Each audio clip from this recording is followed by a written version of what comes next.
Senator Warren. Thank you, Mr. Chairman. So when he ran for president in 2024, Donald Trump repeatedly promised that he, quote, wouldn't touch Social Security.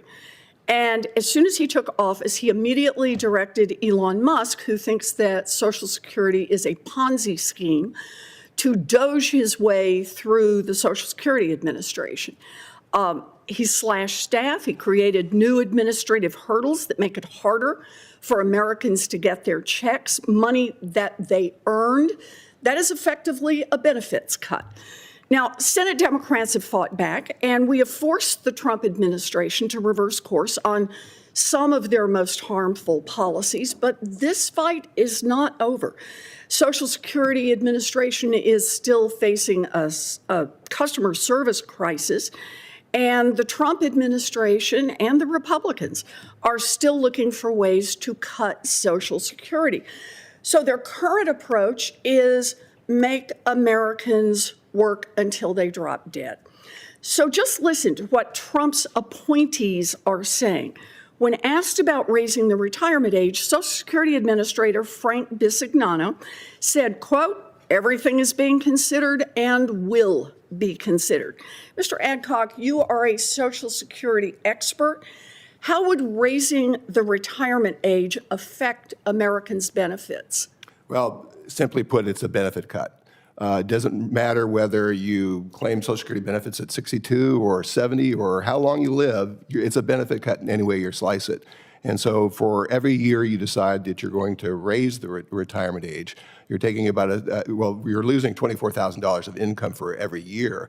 But then in your future benefits, for every year that it's increased, you're losing about 7% of your benefits. So raising the retirement age on Social Security by 1 year costs $24,000, and over your lifetime is about a 7% benefit cut. Is that? For each year. For each year. Yeah, that's right. For each year. So because some of the proposals that are being discussed would raise it from 67 to 69 or 67 to 70.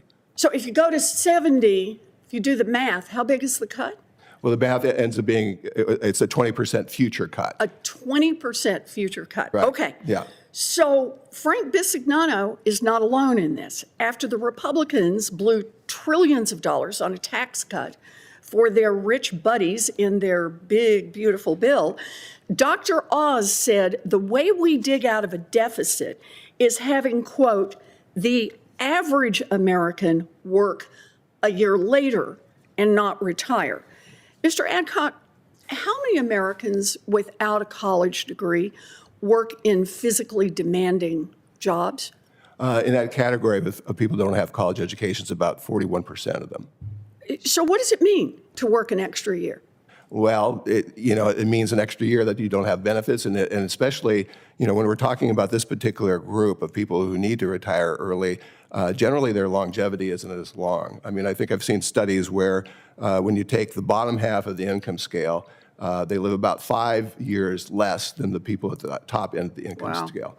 And and especially the other part of this is that if you do have a physically demanding job, and you're likely also to be from a community of color, in these situations, it means that you're going to need to claim benefits early. And so today, under current law, if you claim early at 62, you're taking about a 30% cut to your benefits, had you not waited until your full retirement age, currently at 67.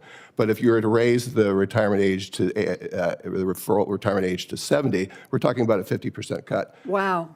Wow. And I just want to add in this, there are obviously also people who have college degrees who also have physically demanding jobs. Sure. Am I right on that? Oh, absolutely, yeah. Right.